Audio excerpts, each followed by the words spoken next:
오늘 말씀 2장을 우리가 함께 읽었습니다.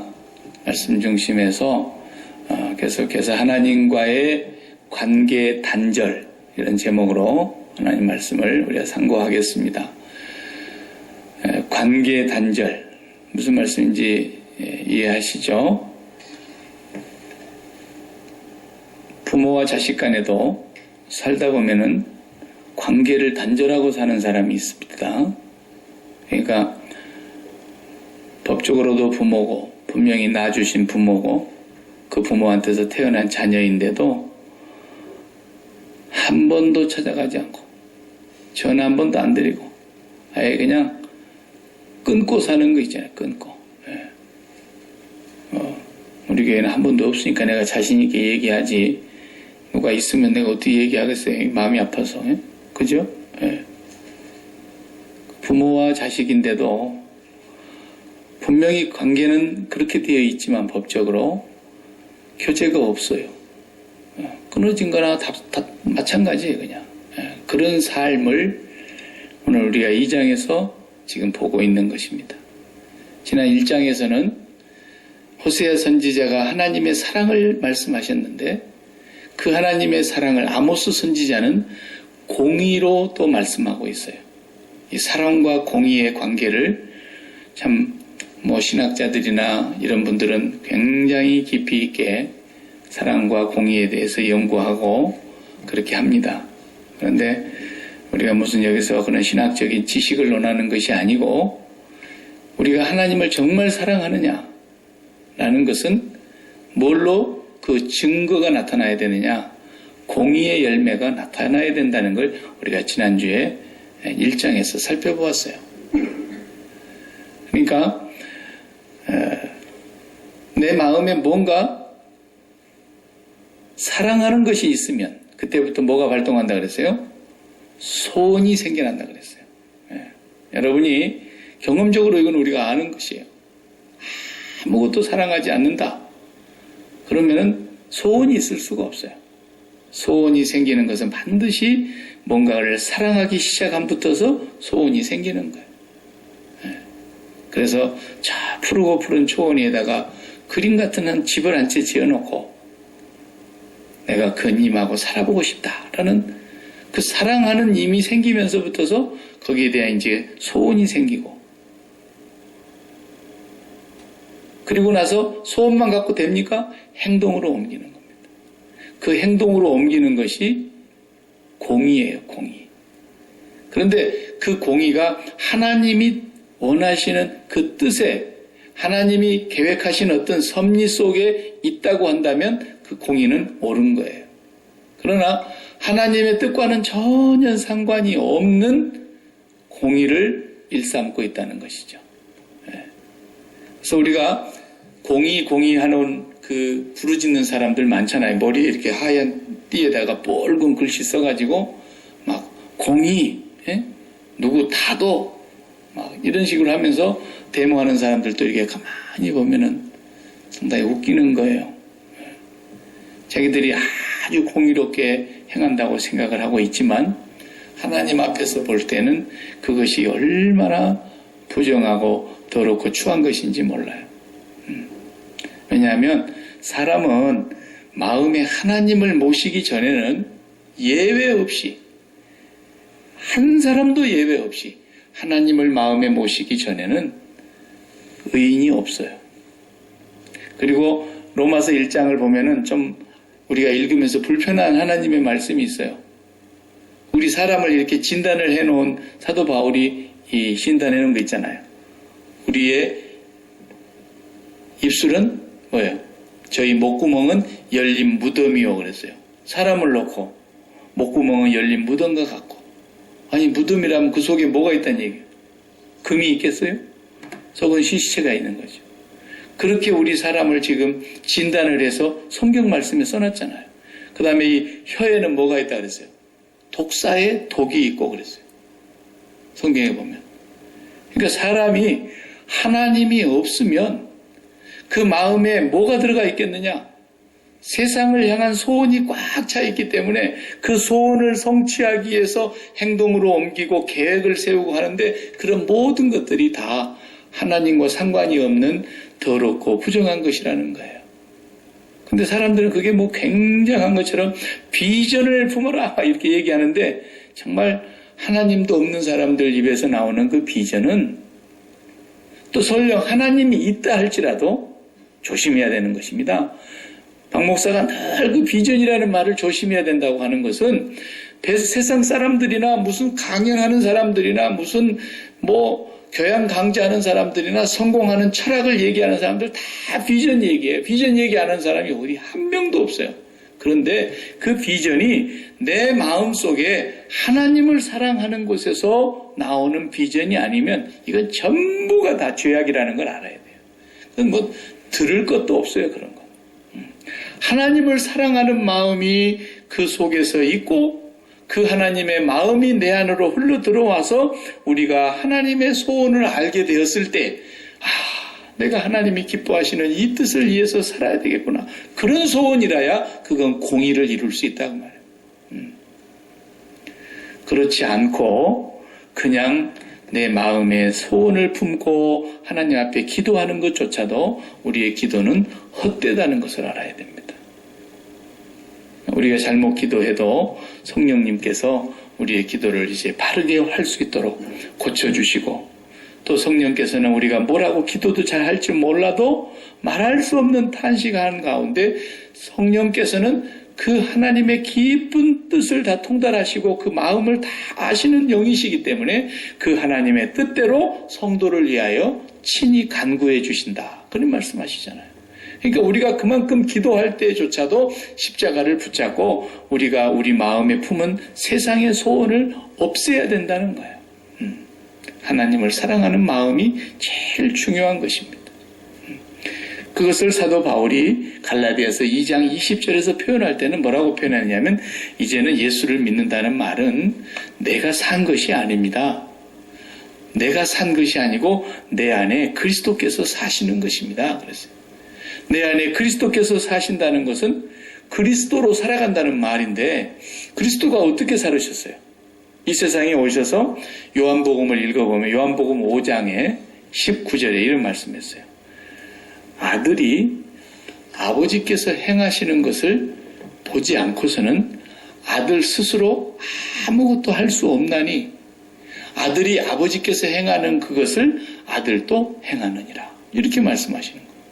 그러니까 예수님과 성부 하나님과의 그 관계, 아버지가 아들 안에 계시고 아들이 아버지 안에 계시는 그 관계, 그래서 아버지의 마음이 예수님 안으로 흘러 들어오니까 예수님께서는 무슨 일을 하셔도 아버지가 하시는 일, 아버지의 마음을 행하신 것이지 아들 스스로 행하지 않았다는 것을 계속 강조하시는 거예요. 그러니까 내가 산 것이 아니요 내 안에 그리스도께서 사신다라는 말씀이 바로 이제는 우리는 예수를 믿으면 내 소원이 없어지는 거예요. 예수를 믿는다 그러면서도 맨날 내 소원을 응답해 달라고 내 소원을 성취해 달라고 그렇게 하는 것은 조심스러운 거예요. 그것은 바로 우상 숭배와 같기 때문에 그래요. 그래서 내 마음에 품은 소원이 하나님을 사랑하는 사람의 마음에서 흘러나오는 소원이라야 된다는 거죠.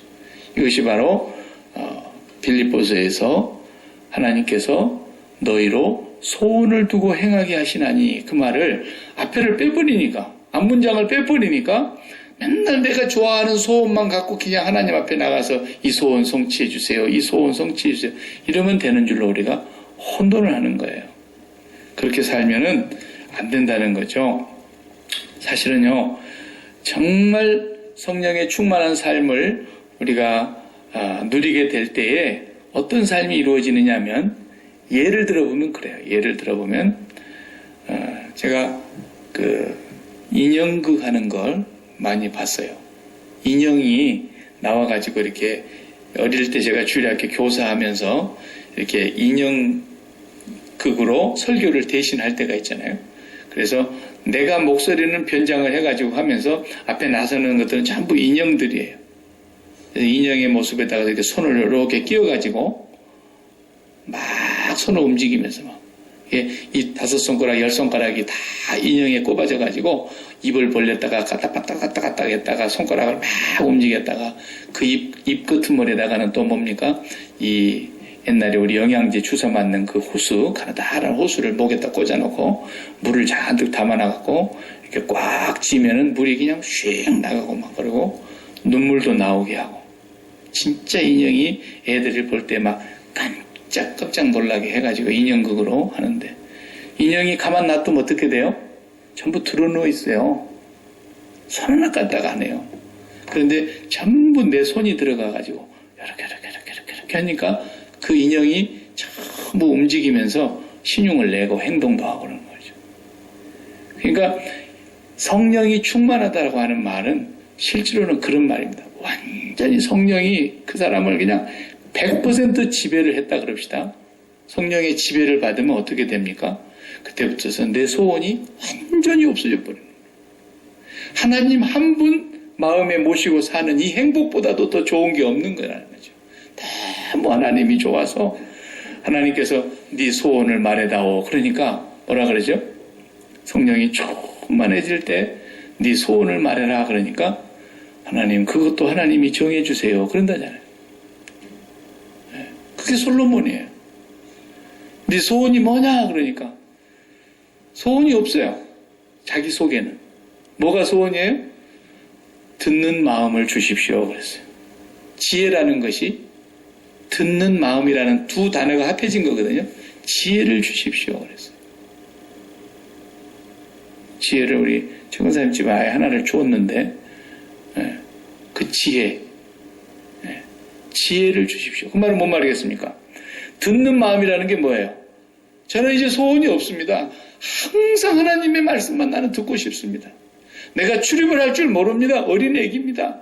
언제나 하나님께서 말씀하시는 것을 제가 듣겠습니다. 그것만 제게 주십시오. 그래서 듣는 마음만 있으면 됩니다라는 소원이 없어요. 이제 하나님 뭐라고 말씀하시든지 저는 듣겠사오니 하나님 말씀하시는 것을 듣는 마음만 제게 주십시오. 그게 지혜를 구했다는 거예요. 그러니 얼마나 하나님께서 솔로몬이 구하는 것이 내 마음에 꼭 맞았다고 하나님 그러셨지 않습니까? 네. 우리가 사실은 좋다고 하는 것이 진짜 좋을까요? 몰라요. 정말 좋은 것 같아가지고 그거 달라고 그렇게 하나님 앞에 구했더니 너무너무 달라고 구했더니 주실 수 있어요. 어떤 면에. 나 그래 한번 네가 가져봐라. 하나님이 주실 수 있는데 그것 때문에 큰 화가 생길 수 있어요. 그것 때문에 오히려 더 근심이 걱정이 떠나지 않는 문제가 생길 수 있어요. 네. 그래서 우리가 하나님 저는 뭐가 좋은 줄도 잘 모릅니다. 진짜예요. 목사라면 알까요? 목사라는 것 때문에 알 수 있는 건 아니에요. 목사라는 타이틀을 가지면 자동으로 알아질까요? 아니에요. 하나님 앞에 나가서 말씀과 기도로 성령의 인도를 받지 않으면 절대로 알 수가 없어요. 그러니까 저보고 뭘 알려달라고 그러지 말라고요. 제가 점쟁이가 되는 거예요. 그 순간부터서. 여러분에게 좋은 것이 저에게 반드시 좋은 것은 아니에요. 한 가지를 제외하고는 하나님은 언제나 좋으시죠. 성령님 언제나 좋으시죠. 예수님 언제나 좋으시죠. 삼위일체가 되신 우리 하나님 아버지 성삼위 하나님은 영원히 좋으시죠. 그 하나님 한 분 가지세요라는 말은 제가 누구에게든지 할 수 있어요. 그 한 분 갖기 위해서 마음을 다하고 목숨을 다하고 힘을 다하세요. 그 말은 제가 모든 사람에게, 나 자신에게부터 시작해서 모든 사람에게 할 수 있어요. 그러나 한 사람 한 사람에게 구체적으로 그분에게 좋아하는 뜻이 뭐겠어요? 그분에게 가장 좋은 것이 뭐겠어요? 그분에게만 맞는 게 있는 거예요. 천편일률적으로 모두에게 맞는 건 하나님 한 분뿐이고 구체적으로 그 사람에게 정말 원하는 뜻은 하나님과 그분하고 관계 속에서 알게 되는 거예요. 관계 속에서. 그러니까 기도하고 말씀을 묵상하고 예수님을 깊이 생각하고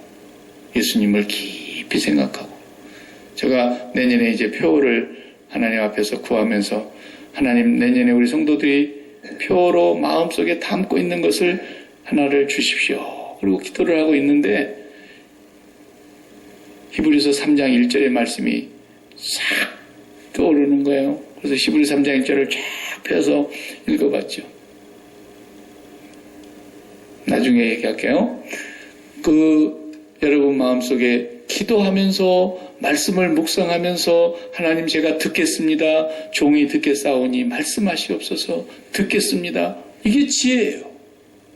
딴 게 지혜인 줄 알아요. 뭘 아주 그냥 번뜩이는 뭘 그냥 주셔가지고 전봇대 2개를 지나서 왼쪽으로 돌면은 그 담벼락 밑에를 파보면은 나무의 밑에 뭐 상자가 있을 맨 그런 뭐 계시를 받는다고 그러는데 참 큰일이에요. 큰일이에요. 그런 게 아니에요. 여러분이 한 사람 한 사람 주님을 굳게 붙잡고 나를 사랑하신 주님의 그 십자가의 은혜를 감사하면서 하나님 앞에 여러분이 기도와 말씀을 통해서 성령의 인도를 받아가는 그 한 사람 한 사람의 마음의 소원이 하나님의 뜻으로 이루어져 갈 때에 공의를 이루는 거예요. 이것만 공의입니다, 여러분. 오늘 본문을 보면 이제 어제 지난주에 우리가 1장에서 볼 때에 5나라가 나왔지 않습니까? 5나라의 똑같은 문학적인 표현으로 같은 문장으로 어느 나라의 서너 가지 죄로 말미암아 내가 그 벌을 돌이키지 아니하리니 그 다음에 나서 지불에 불을 보내리니 궁궐을 살라버리겠다. 이 표현이 계속 5번 반복이 되는데 오늘 1절에서 또 모압이라는 나라 하나를 더 얘기합니다. 지난주에 이방 나라 다 얘기했는데 한 나라 딱 빼놓고 했어요. 모압도 이방 나라예요. 하나님 백성 아니죠? 그래서 1절에 보면은 모압의 서너 가지 죄로 말미암아 내가 그 벌을 돌이키지 아니하리니 이는 그가 에돔 왕의 뼈를 불살라 죄를 만들었음이니라. 내가 모압에 불을 보내리니 그리옷 궁궐들을 사르리라. 이렇게 똑같은 문학적인 표현이 계속해서 또 나와요. 여기 모압에 대한 얘기가 나오는데 이건 모르겠어요. 이런 일이 있었는지 역사적으로 저는 찾을 수가 없어요. 성경에도 나와 있지 않는 일이지만 역사 속에 분명히 하나님의 말씀이 있으니까 있었으리라고 나는 믿어요. 그러나 문헌으로는 찾을 수가 없었습니다. 무슨 얘기냐면 1절에 모압 왕이 서너 가지 죄가 있는데 내가 그 벌을 돌이키지 않을 것인데 그 죄가 무슨 죄라 그러냐면 에돔 왕의 뼈를 불살라 죄를 만들었다. 이렇게 나왔어요. 에돔 왕의 뼈를 불살라서 죄를 만들었다. 이 얘기는 성경에서 여기밖에 없어요.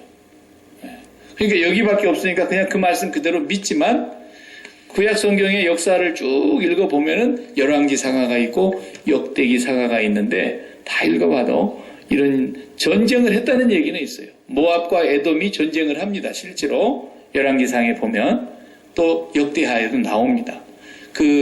모압과 그 다음에 모압은 한 나라였고 남쪽의 유다와 북쪽의 이스라엘과 에돔 세 나라가 연합군을 만들어 가지고 모압과 전쟁을 한 얘기가 성경에 있어요. 그런데 역사적으로는 에돔 왕의 뼈를 불살랐다는 얘기는 그 열왕기상하에 역대기상하에 이런 데 나오지 않지만 여기에서 지금 이 얘기를 말씀하고 있어요. 왜 이 말씀을 아모스 선지자가 이 역사적인 사실을 얘기했겠는가라는 거죠. 그리고 나서 이제 이방 나라에 대한 심판을 끝내고 유다와 이스라엘 얘기가 바로 이어집니다. 4절을 한번 우리 보십시다. 4절을 보면 여호와께서 이와 같이 말씀하시되 유다의 서너 가지 죄로 말미암아 내가 그 벌을 돌이키지 아니하리니 이는 그들이 여호와의 율법을 멸시하였고 그 율례를 지키지 아니하였고 그 조상들이 따라가던 거짓 것에 우상이라는 말이에요. 거짓 우상에 미혹되었음이라. 내가 유다에 불을 보내리니 예루살렘 궁궐들을 사르리라. 유다의 죄에 대해 말씀하죠. 그 다음에 6절부터서 이스라엘의 죄에 대해서 똑같이 서너 가지 죄로 말미암아 그 벌을 돌이키지 아니하리니 이렇게 나가고 있어요. 자, 여기서 유다와 이스라엘에 대한 죄와 심판에 대해서 말씀하시면서 갑자기 1장에서 얘기했던 이방 나라 중에 모압이라는 나라 하나를 딱 빼가지고 오늘 본문에서 1절에 말씀하십니다. 그리고 4절부터 다시 유다와 이스라엘을 얘기합니다. 그런데 그 죄가 에돔왕의 뼈를 불살라 죄를 만들었습니다. 그랬어요.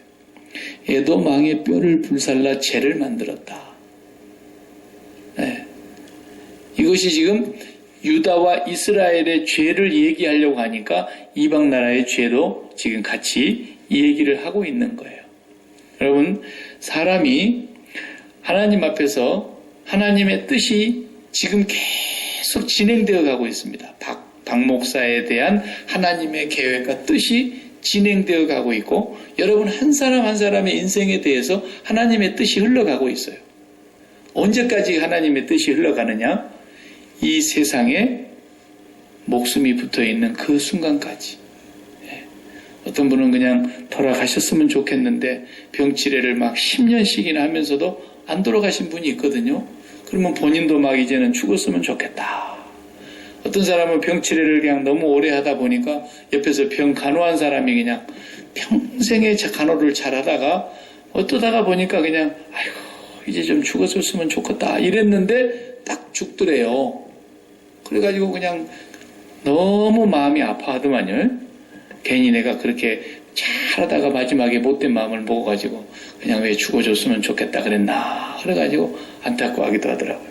그래서 사람은 살아서 숨을 쉬고 있는 순간까지 하나님의 뜻이 계속됩니다. 본인을 향한 하나님의 뜻이 분명히 있습니다.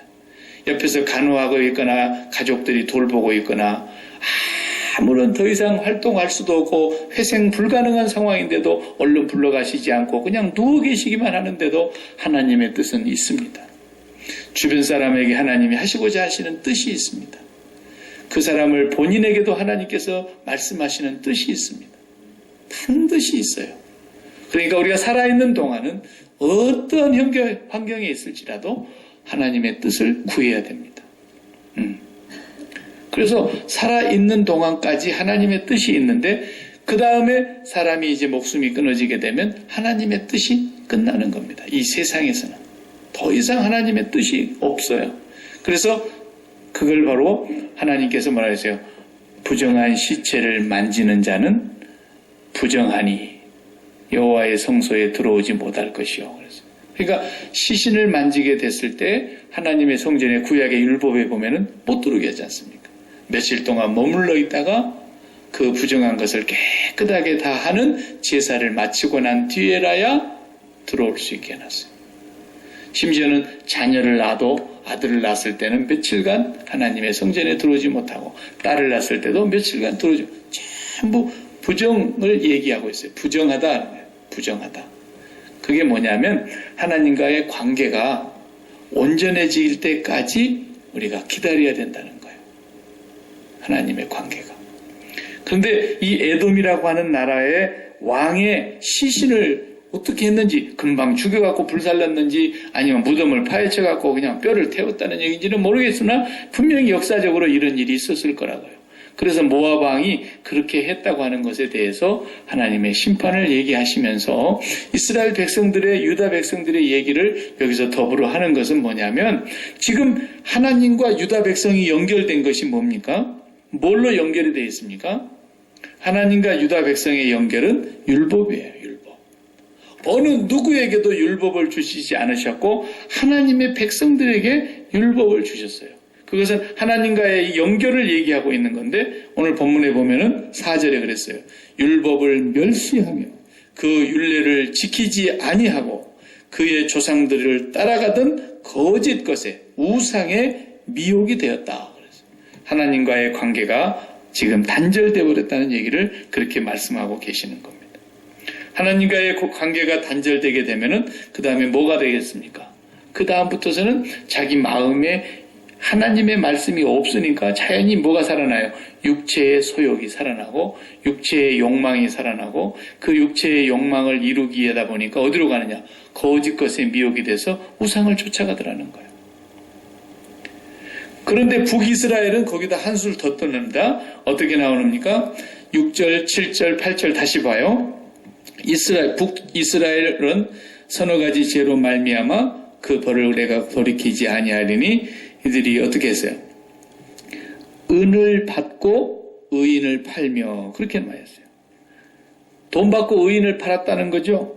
돈 받고 인신매매를 했다는 얘기도 될 수 있고요. 또 의로운 사람들이 뇌물을 받고 억울한 재판을 당해서 재판관이 벌을 받아야 되는 거예요. 재판관이 뇌물을 먹고 의인을 괴롭히고 학대하게 하는 그런 일들이 벌어지다는 거예요. 또 보면은 신 한 켤레를 받고, 그때 당시 신 한 켤레가 뭐 슬리퍼 아니겠습니까? 그 이스라엘 땅에 슬리퍼 한 켤레를 받고 가난한 자를 팔며 그랬어요. 그 뇌물을 받아 먹고 가난하고 힘없는 사람들이 짓밟힘을 당하고 팔려가기도 하고 억울한 일을 당하고 재산을 빼앗기기도 하고, 그런 도저히 있을 수 없는 이런 일이 왜 벌어지겠어요?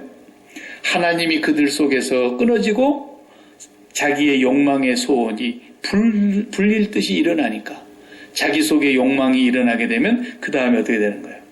수단과 방법을 가리지 아니하고 힘 있는 자가 약자를 누르고 강한 자가 약한 자를 괴롭히고 돈 있는 사람들이 가난한 사람들을 이렇게 멸시하고 지배하고 그러더라는 것입니다. 또 그 다음에 보면은 7절에 다 같이 힘 없는 자의 머리를 티끌먼지 속에 발로 밟고 연약한 자의 길을 굽게 하며 아버지와 아들이 한 젊은 여인에게 다녀서 내 거룩한 이름을 더럽히며, 또 8절에 모든 제단 옆에서 전당 잡은 옷 위에 누우며 그들의 신전에서 벌금으로 얻은 포도주를 마심이니라. 이게 다 어떤 모습입니까? 오늘날도 이런 일들이 뭐 너무 많이 일어나죠. 옛날 얘기만이 아니지 않습니까? 왜 그렇습니까? 사람 마음속에 자기의 욕망이, 자기의 소원이 가득한 사람은 반드시 이렇게 이웃과 형제와 사이에 이런 사람이 해서는 안 될 그런 행동을 하게 되더라는 것입니다. 전부가 다 자기 속에 욕망이 가득 차 있어서 나오는 것들이에요. 사람이 사람을 어떻게 이렇게 팔아먹고 지배하고 짓밟고 죽든지 말든지 굶든지 말든지 완전히 하나님께서 그들의 마음속에 전혀 존재하지 않는 그런 상태가 되어버렸다는 것입니다. 그래서 저는 목회를 하면서 우리가 조심해야 될 것이, 저는 뭐 비즈니스를 하는 경험은 없기 때문에 뭐라고 말하기가 그렇다 했지만, 우리가 하나님을 섬기는 사람인데, 하나님을 마음에 모시고 사는 사람인데, 우리가 살고 있으면서 뭐 비즈니스 하든지 혹은 어떤 서로 간에 언약을 계약을 맺고 무슨 일을 한다든지 이럴 때에 정말 하나님이 그 속에 거하신다고 한다면, 오늘 여기 본문 말씀처럼 가난한 자를 신 한 켤레를 받고 팔아본다든지, 힘없는 자들을 그냥 땅에다 놓고 머리를 짓밟아가지고 깔아 뭉개버린다든지, 그냥 사람이 은 몇 푼에 팔려가는 것처럼 그렇게 돈에 의해서 완전히 인간성을 포기하게 만들어버린다든지 이런 일들이 벌어진다고 한다면 과연 그게 하나님이 그 속에 계실까? 우리가 이걸 한번 깊이 생각해 봐야 돼요. 아모스 뒤에 가서 보면은 그 다음에 이제 요나서 나오고 그 다음에 미가서 나옵니다. 가면 갈수록 이 말씀들이 더 강하게 나오는데, 미가서 같은 데서는 뭐라고 말씀합니까? 하나님 앞에 예배를 드려요. 그냥 우리가 미가서 한번 찾아볼까요? 6장을 한번 보시면, 요나 다음이 미가서니까 미가서 6장을 한번 봐요. 6절을 보시면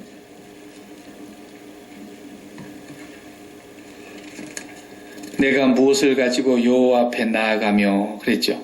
여러분, 우리가 하나님 앞에 나갈 때 뭘 갖고 나가야 됩니까? 이 사람이 뭐라고 생각해요? 나갈 때 높으신 하나님께 내가 뭘 갖고 가서 경배를 드릴까? 예배할 때 말입니다. 6장 6절에 그랬죠. 번제물로 1년 된 송아지를 갖고 갈까? 6절에 그랬죠. 7절에는 보세요. 여호와께서 천천의 수양이나 만만의 강물 같은 기름을 기뻐하실까? 내 허물을 위하여 내 맏아들을 내 영혼의 죄로 말미암아 내 몸의 열매를 드릴까? 그럴 때에 사람아 주께서 선한 것이 무엇임을 내게 보이셨나니 여호와께서 내게 구하시는 것이 뭐라 그랬어요? 오직 정의를 행하며 그랬어요. 공의를 행하며라는 거예요. 그 다음에 인자를 사랑하며 사람을 사랑하며 그 다음에 겸손하게 내 하나님과 함께 행하는 것이 아니겠느냐 이렇게 말씀하시지 않습니까? 네. 그러니까 정말 하나님께서 오늘 우리에게 원하시는 것은 많은 재물을 가지고 와서 하나님 내가 이렇게 받은 재물 중에 일부를 가져왔습니다. 이렇게 내놓는 거. 우리식으로 말하자면 하나님 앞에 가서 헌금을 많이 드리는 거. 네. 아니 정당하게 하나님이 주신 것에 대해서 그 일부를 가져온 것에 대해서는 뭐라고 말하겠습니까? 감사한 일이고 기쁜 일이고 하나님도 기뻐 받으시겠죠. 그러나 내가 사람을 괴롭히고 사람의 눈에서 눈물을 빼고 사람을 정말 인격을 모욕하는 그런 삶을 살면서 다른 사람의 눈에서 눈물을 빼게 하면서 그것을 가지고 하나님 앞에 가서 많은 재물로 오히려 대신할 수 있겠느냐? 절대로 하나님 앞에서는 그럴 수 없다는 것입니다. 그래서 하나님께서는 오늘도 하나님을 마음에 사랑하는 마음을 갖고 있으면서 하나님의 소원을 갖고서 하나님이 원하시는 뜻을 바르게 행하는 그것이 예물이고 제사고 하나님이 요구하시는 진정한 삶이라는 것을 말씀하고 있지 않습니까? 모든 선지자들의 말이 한 가지로 일맥상통하고 있는 거예요. 한 가지로. 모든 면에서. 그래서 구약의 예언자들은 공통적으로 그들이 요구했던 것이 뭐냐면 그 말씀이 다 읽어보면 한 가지로 통일되는데 정말 너희가 여호와를 경외하느냐? 정말 여호와를 사랑하느냐? 그렇다고 한다면 여호와를 사랑하는 사람은 그 열매가 나타나게 되는데 그것이 공의로 열매가 나타나게 될 것이고 그 공의는 하나님이 기뻐하시는 뜻을 이루는 것이다. 이걸 지금 계속해서 말씀하시는 것입니다. 북이스라엘, 남유다 이들이 다 하나님 앞에서 이런 일들을 잃어버리고 살았다는 겁니다. 그러니까 부자지간에 법적인 것은 형성이 되어 있었는데 전혀 교제가 있을 수 없는 삶을 살았다는 것입니다. 이것은 하나님 앞에 이제 심판을 반드시 받게 되어 있습니다. 지금도 하나님은 이런 관계에서 반드시 심판하십니다.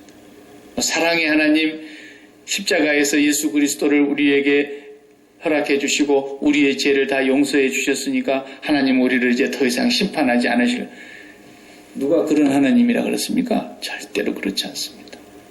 하나님은 오늘 우리를 예수 그리스도를 주시기까지 우리를 그토록 사랑하신 하나님을 우리가 온 마음을 다해서 사랑하는 것만이 우리의 본분이고 우리가 그렇게 정말 사랑한다면 하나님의 공의를 우리가 이 땅에서 이루면서 살아가게 될 것이나 그렇지 아니하고 하나님을 사랑한다 하면서 예수 그리스도를 우리에게 주신 그 하나님을 우리가 진정으로 마음으로 사랑하지 못하고 세상을 사랑하고 세상의 소원을 마음에 품고 그렇게 살아가게 된다고 한다면 그 사람은 공의를 이룰 수 없기 때문에 하나님의 반드시 거기에 합당한 벌을 받게 되어 있어요. 그 벌은 우리가 살아있는 동안에도 받을 수 있고요. 불행하게도 우리가 죽은 뒤에도 우리가 그것으로 남겨둔 자손들까지도 이어져 가게 되는 경우가 있습니다. 반드시 있어요. 그러니까 우리 부모에 대해서 우리가 그런 자손들에게 죄의 벌을 물려주는 그런 악연을 끊어야 되지 않겠습니까? 네.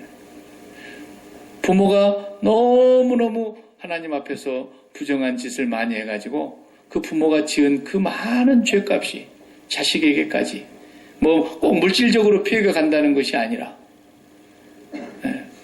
예를 들어서 뭐 극단적인 예입니다만은 이완용이라는 사람이 나라를 팔아먹는데 죄악을 맺어가지고 그 나라 얼마나 그 사람이 큰 권력을 가진 사람인데 그 권력을 이용해서 자기가 결국은 나라를 팔아먹는데 계약을 맺었다 이거예요. 그러니까 이완용 그러면 저는 그 사람 본 적도 없어요. 어떻게 생겼는지 뭐 기억도 없어요. 그래도 얼마 전에 이제 뉴스에 나온 거 보니까 이완용의 그 자손들이 국가가 다 몰수한 재산을 다시 되돌려 달라고 수를 했더만요. 그래가지고 대법원까지 올라가서 막 수를 하는데 그 사람들이 뭔 죄가 있습니까? 아버지가 그랬지.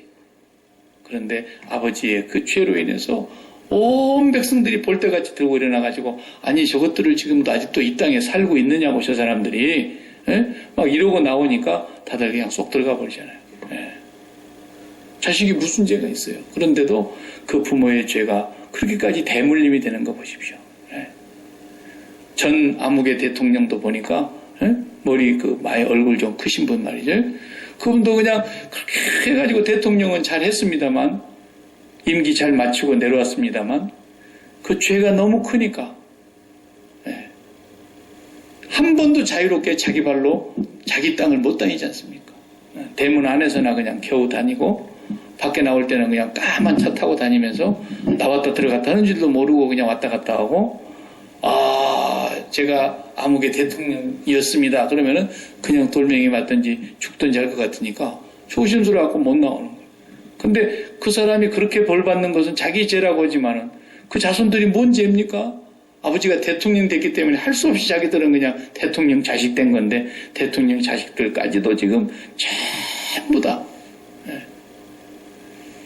숨어서 살아야 돼요. 그런 거 아닙니까?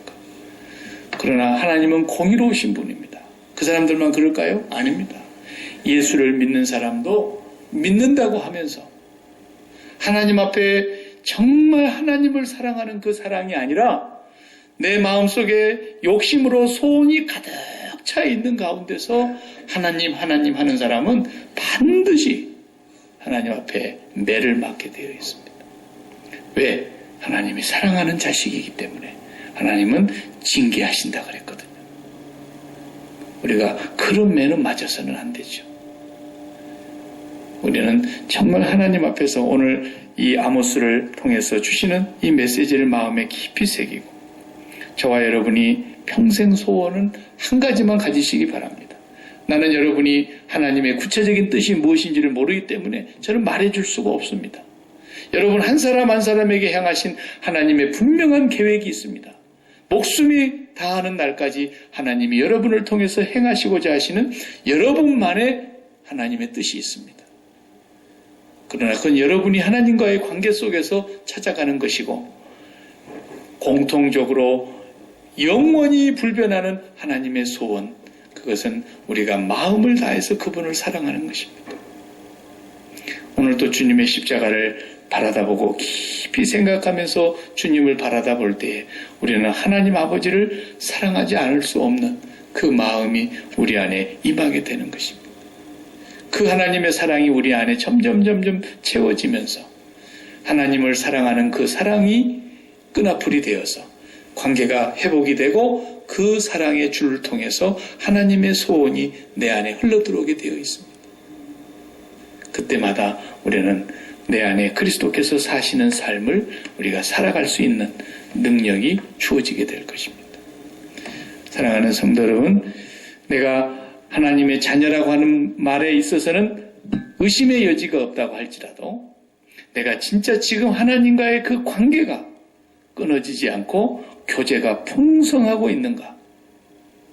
여러분 자신이 하나님 앞에서 늘 확인하시기 바랍니다. 그것은 하나님을 사랑하는 마음일 것입니다. 그리고 그것이 눈에 보이게 공의의 열매로 나타나게 될 것입니다. 기도하십시다.